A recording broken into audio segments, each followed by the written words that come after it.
Please start from introduction of yourself and then switch to the topic. Sure. I think I'm the only one that has a slide up, but you don't have to put it up. My name is Ken Goodwin. I am the CEO and Senior Managing Principal of Genesis Capital Markets, based out of here in New York City. We are an independent capital markets advisory firm, as well as we do risk management. We focus mainly on fintech, regtech, artificial intelligence, blockchain, as well as AI. I mentioned artificial intelligence. We've been around for a period of time. We also do work with foreign direct investment, working directly with the Japan Exchange Trade Organization, as well as Culture, as well as the Hong Kong Trade Development Council. I started off at the New York Fed, the Federal Reserve Bank of New York. I was part of the Term Asset-Backed Liquidity Facility Program, which is known as TARP. I also did some work at the Bank of Japan, as well as the Tokyo Stock Exchange. I'm an advisor to Token, as a disclosure. Yeah, so will central banks give away to smart contracts? I think we can just start to discuss topics after your introduction. Oh, you introduce it yourself and then you can give your thoughts about stuff. I'm going to allow for you to do that, Joe. Okay, all right. I'll give it a shot. I'm Bob Chakravorty. I'm a CEO of Chakra Advisors, a firm based in San Francisco Bay Area. We advise fintechs, technology firms, financial institutions, and regulatory agencies. I thought I've been having a great time here so far at the conference, so thanks for putting it on.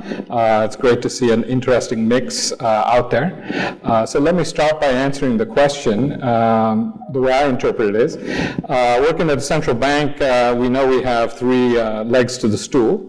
The first one is payments, and certainly Bitcoin has an influence on payments and how these things work.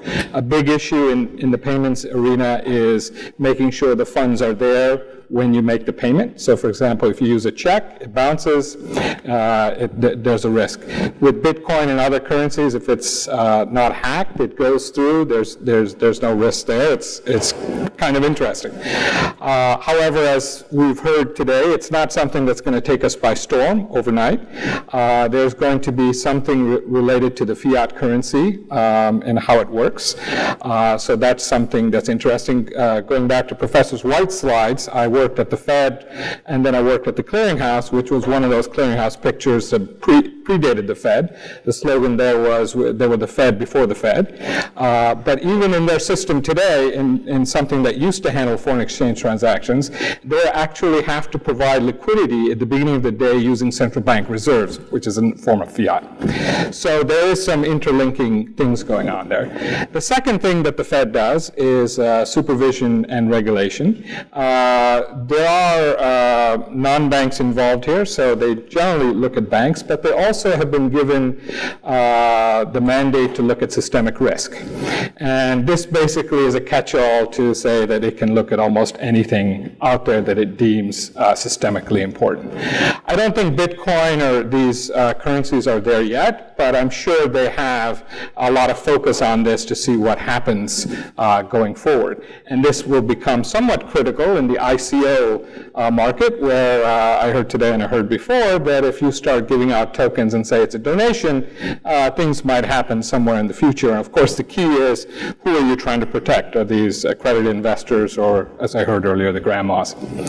The third area, the third leg of the stool is monetary policy. And this has to do with making sure the economy moves. It has a dual mandate to control inflation and to control unemployment. And the way it does this is it buys and sells treasuries, and it conducts monetary policy. So some people might ask, well, if you live in a world where there is, its currency doesn't exist anymore, what does it do? That answer was given in the last crisis, because once it hit the zero bound, it had to do all sorts of interesting things, including something that my colleague here was on top of. So there are alternative ways to figure out how the monetary policy would work. But overall, I think I personally would hate to see the central bank or any other regulatory agency, whether it be the SEC and stuff, come in too early and squash the innovation, because you have two effects of that. One is the end user doesn't get the benefit, so you have some loss there. But the second thing is it could go offshore. we heard today about drones going to Canada, it may be better to keep it in the country. So let me stop there to start the discussion. Jack Descent, started with Dallas Fed, working for Mark Kearney as assistant. Ended up with the ADB, Asian Development Bank, and then the European Central Bank as a policy and political advisor. These guys are more implementation. We were basically a think tank, see how to control these kind of situations. Now I'm with the fund of funds. We work with central banks, help them amplify in emerging markets. We help them amplify monetary policies to enhance balance sheets. Also help some of those countries set up sovereign funds, and we manage the capital on discretion. But 2 months ago, about 3 months ago actually, I got a call from a Bermuda Monetary Authority, and they said, we want a blockchain exchange, crypto exchange. I said, well, why are you guys calling me? Call Toys R Us. I didn't know what blockchain was at that point. And I said, well, give me a little time. Let me find out what this is, and I'll get back with you. And I've met great people here, some who are here who actually taught me what it is. And I called them back. I said, we decided to fund their project. And now I said, listen, if we can fund their project, we can start going to other central banks and also start offering that service. So we end up starting a foundation. It's called Dioreum, DIOREUM.org. So what we're doing now is we got about 9 central banks we have MOUs on, which we are helping them create cryptocurrency and also issue digital bonds and so on. And we're in the early stages of it, putting the framework together. I think it's going to be an interesting space. I don't want to steal you guys' thunder. I'm going to circle back to me just a little bit here because you had the Dallas Fed as well as the former ECB. I'm, of course, New York Fed. But I just want to add to this, actually, just a bit in terms of what you just mentioned and what you mentioned also, just to give some viewpoint as to what I think was going to happen here with the blockchain as well as the Bitcoin. I think first we have to do is we've got to separate Bitcoin from blockchain. The technology itself has some opportunities in itself. Bitcoin, we actually don't know what it's going to be a currency, an asset, whether it's going to be an exchange, whether it's going to be a utility. So those things are left out to be figured out in itself. And if you look along those particular avenues or those different categories, you're going to find that they actually represent different regulatory bodies. So you got the Security Exchange Commission saying, hey, let's look at it as an exchange. If it's done as an exchange from the Security Exchange Commission, it's going to require you to become a broker-dealer or a registered investment advisor, that's another thing. The CFTC, the Commodity Futures Trading Corporation Commission, is going to look at that from a utility standpoint, commodity standpoint. In terms of the actual, when you look at the currency, that's going to go down to, of course, the Treasury as well as a mixture of the Fed. That may not happen. So the avenue here to look at for blockchain, and I take the old Fed approach, and you mentioned the Fed in terms of monetary policy, in terms of examination, in terms of other areas. When you look at the Fed from an operating standpoint, the goal of the Fed, you had the original central bank, the bank which is down in D.C. You also had the other 13 reserve banks operating as independent banks. They're operating in their own centralized system. So the idea that you're going to take decentralization and bring it to a centralized system. So the best way to approach that is possibly maybe having a centralized or decentralized system where the blockchain is used within the 13 banks from an operating standpoint. That may be the first option that may occur. That may improve operating efficiency, because one of the things that the Fed deals with is the inflow and outflow of data, which is very critical for the Fed. And the reason why it's more extremely critical, because that's actually going to help in terms of how you establish your monetary policy.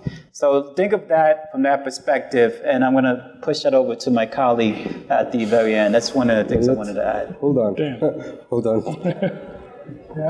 My name is it on? Yes. My name is Daniel Heller. I started my career at the Swiss National Bank in monetary policy. Then I moved on to financial stability. I was there during the 2007, 2009 when we had to rescue a big bank in Switzerland. Then I moved on to the Bank of Central Banks, to the Bank for International Settlements in Basel, and from there to the IMF. the International Monetary Fund in DC, and currently I'm a visiting fellow at the Peterson Institute for International Economics, where I'm analyzing digital currencies. So I would start with your question, can we move monetary policy to smart contracts? I think, Chaka, you mentioned that the Fed has a dual mandate of keeping inflation low and unemployment low. So if inflation is too high, then the Fed would raise interest rates. If unemployment is too high, then the Fed would lower interest rates. And in theory, that's something that you could put in a smart contract, right? You could have a rule saying, you know, if unemployment is X, then interest rates are Y. If inflation is C, then interest rates are A. So we could do that. And central banks, interestingly, they look at these types of rules, right? They look at these equations. It's called the Taylor rule, and they use it as a guidepost, right? They say, what interest rate would this rule tell us? And this sounds quite nice, but there's a big snag, right?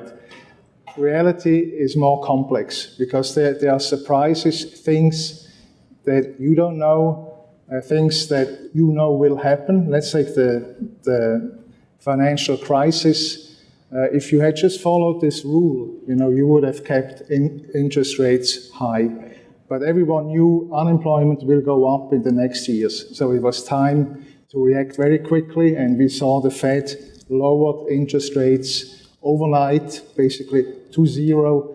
These are things you cannot put in a smart contract, right? So, there's an old saying, you know, that says central banking is science and art. I would say that the smart contract would be part of the science, but you always need an element of art. You have to use judgment in your decisions on how to set interest rates. And so I don't see what we could gain with having a very rigid monetary rule on a smart contract. Daniel, if smart contract wouldn't lower rate in this situation, what would happen? Is it a big thing? Yeah, you would have at your depression, you can have all kinds of undesirable effects. The central banks needs flexibility. You cannot, as soon as a central bank is overly rigid, there will be a cost in terms of overheating or underheating of the economy. So the costs in terms of unemployment, recession would be huge. Maybe somebody disagrees with this? But that's more of a policy. That's more, yeah.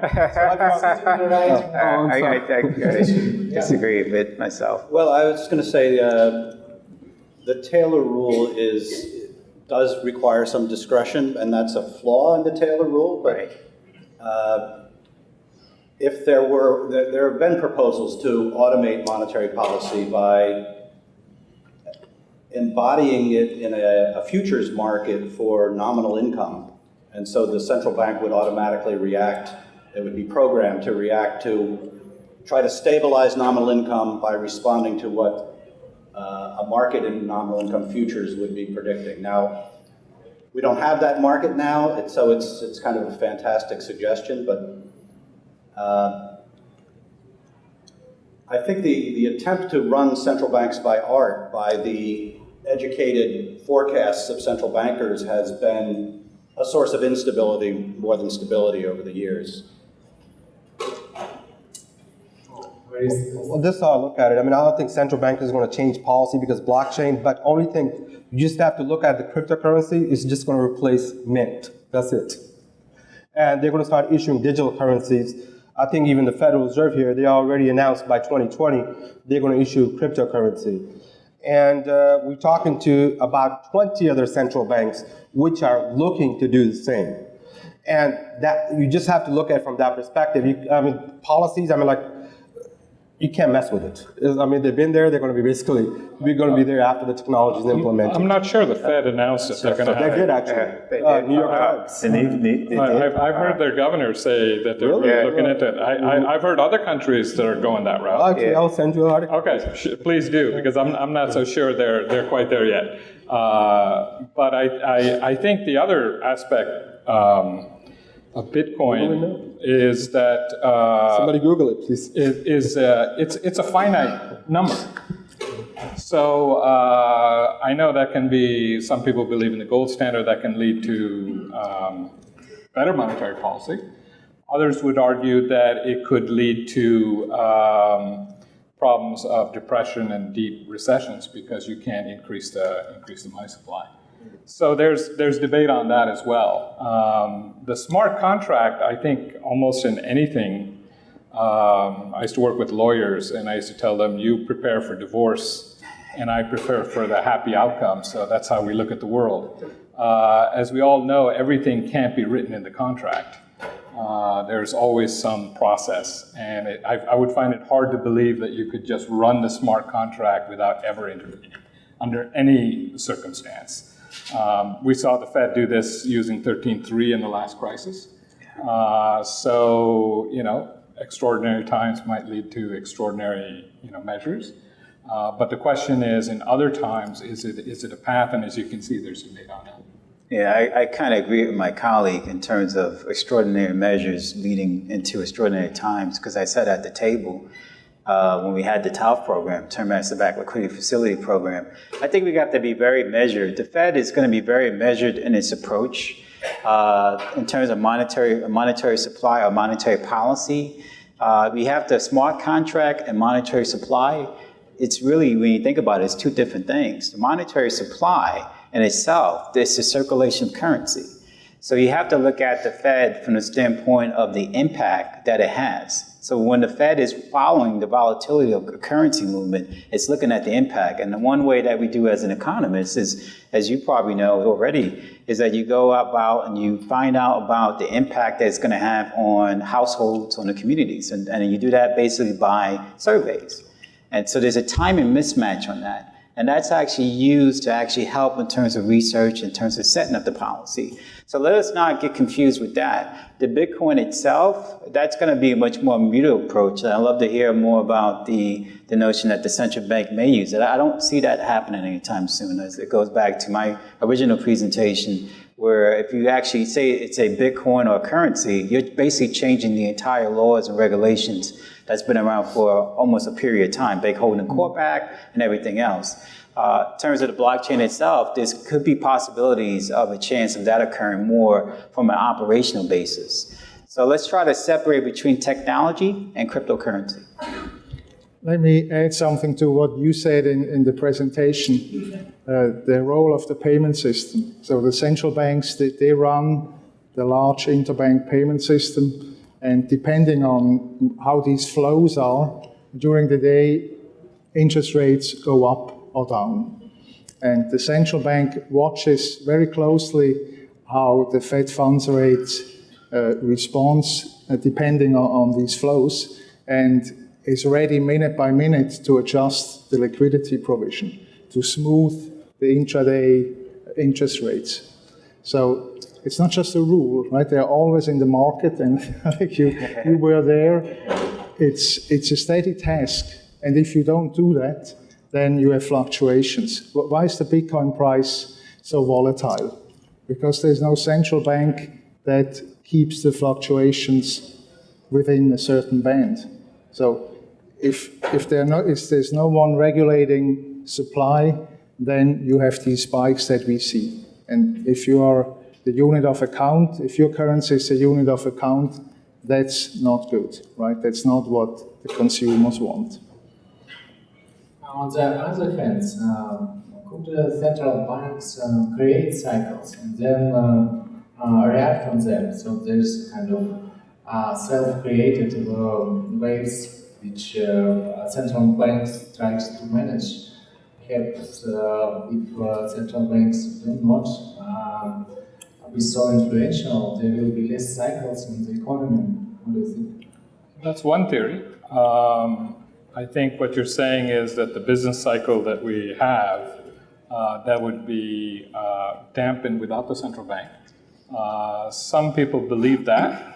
I, of course, after 15 years of getting brainwashed, don't quite believe that. But I think there is a healthy debate on that.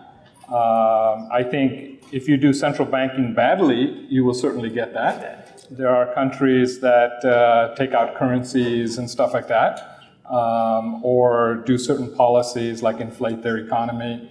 And interestingly enough, that is the perfect time for a alternative currency to come into being.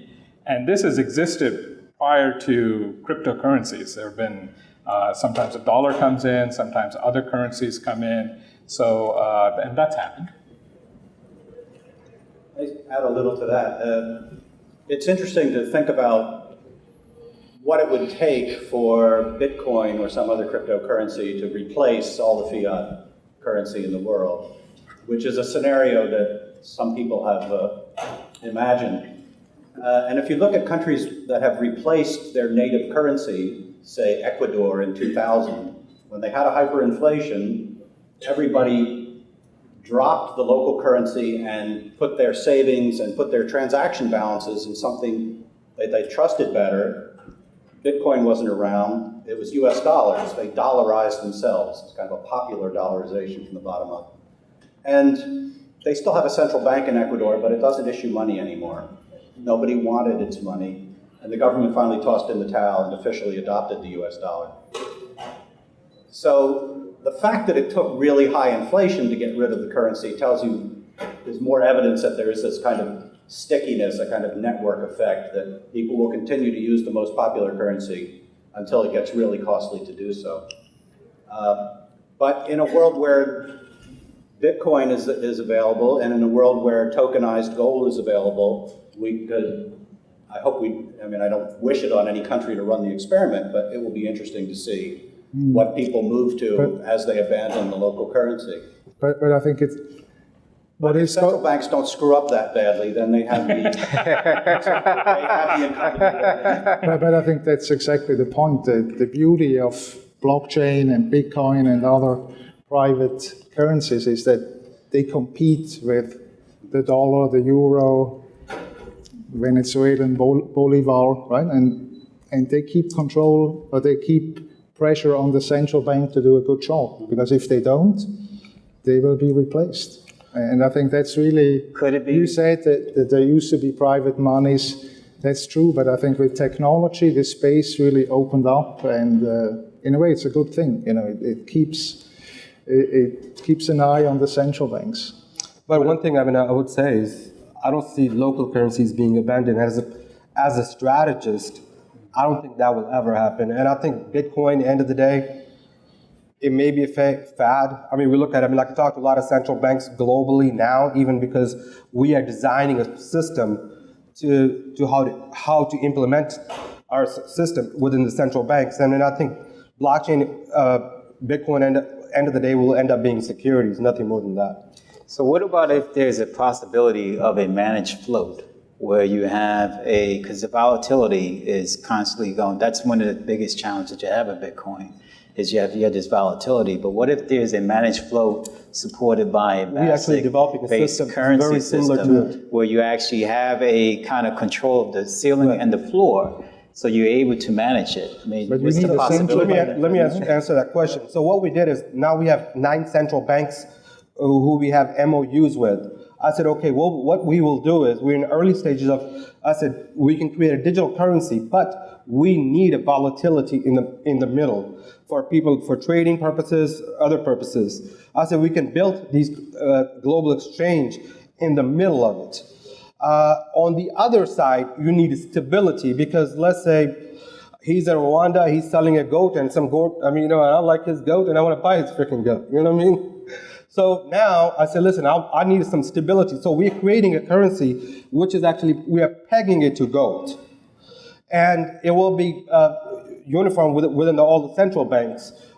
They will own part of that system as well, because to bring stability to the marketplace, because there is a lot of volatility in Bitcoin or Ethereum or whatever else people are using. the retail, you don't want the retailer losing money, or the vice versa. And I think, we'll see how it goes. So when you're talking about central bank Right. issuing currency, that's their own denominated. Yes, digital their own currency. denominated. So that's not digitized. Bitcoin. No, going no, in no, and- Yeah, no. actually, what I was thinking Right. of, I was thinking of the basket of currency being other Bitcoin systems. That's No, what I no, thought. no. See, that's So why that's why I thought I don't know if the It's central their, bank it's would their, actually it's use pegged to their own currency. So they can create Right. it, They can destroy create it, it, and do destroy whatever it, they want. exactly, whatever they want. And yours is a little bit more. It's a little bit Right. more difficult. Right. Because I don't see sovereign countries giving up their currencies. I don't see that happening anytime soon. If we Not discuss voluntarily. an example, Exactly. it would be more clear for those who are not central bankers what we are talking about. Let's come back to your example of 2008, not recession, but some crisis. Yeah. So, what would the smart contracts see? You will see that economic growth is slowing down, it's almost negative in some quarters, and it's see low inflation. I think that smart contract in this situation would lower rates. So smart contract will do the same what Fed did. So No, because it's not. The thing is, the rule is always backward looking, right? So you can take data from the past, you put certain rates on inflation, on unemployment. But if you're in a situation where you know something unprecedented happened, you have to use judgment, right? You cannot follow the rule that was valid in the past. This was my point. If something new happens that is not in the data, the rule, the small contract will not help you. You have to be forward-looking, say, oh, this is really going to be bad, Great Depression type of scenario, we have to do something.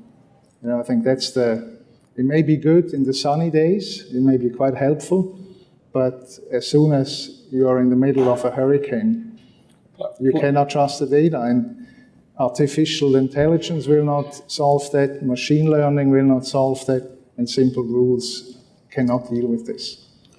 And the other thing that's happening is that rule's somewhat static. It can't take into consideration all the innovation that's occurring in the middle, or all subprime loans going this direction. And to have a model that takes all that into consideration, it's very difficult.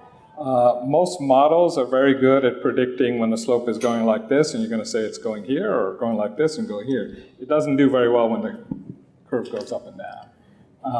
And unless you have something that improves upon that, and from the economics profession, I'm not seeing that right away, it's going to be difficult. What is the difficulty? You have a newly bankrupt major financial institution, then the state give loans to them, and the central bank decreased rate almost to zero. It's typical counter-cyclical policy which could be predicted by anybody. So all the programs that came out of that we know today, with all these acronyms that he has memorized, we didn't have a clue about all those things before the crisis. We were coming in every day to the Fed, and a new acronym came across our desk. So how to go about doing that and figuring out all those state contingencies, if you ask somebody in the year 2000, hey, we're building this smart contract, can you put that in? I'd be hard-pressed to say that I don't think anybody on the planet would have figured out. Now, are those the best programs? That's debatable.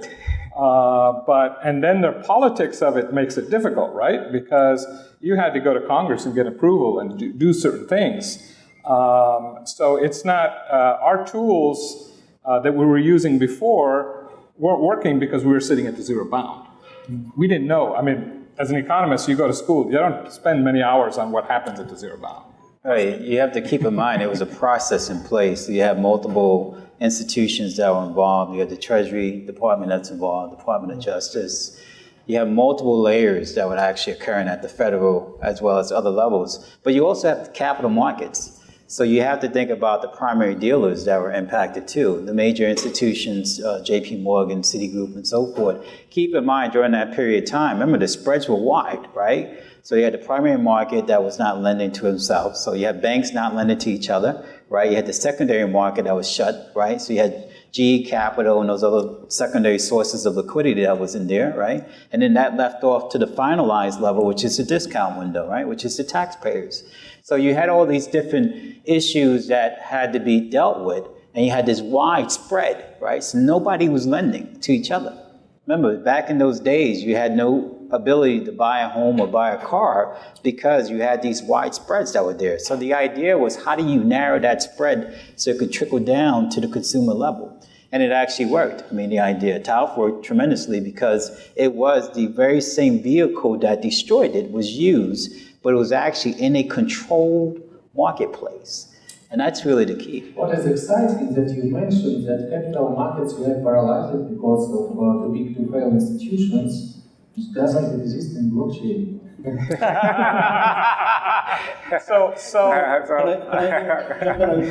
want to agree with Dr. Heller that it is important to look forward in making monetary policy, and the great failure of the Federal Reserve System in 2008 was to look forward. And in 2009, we had deflation and falling real income, and put them together, we had falling nominal incomes.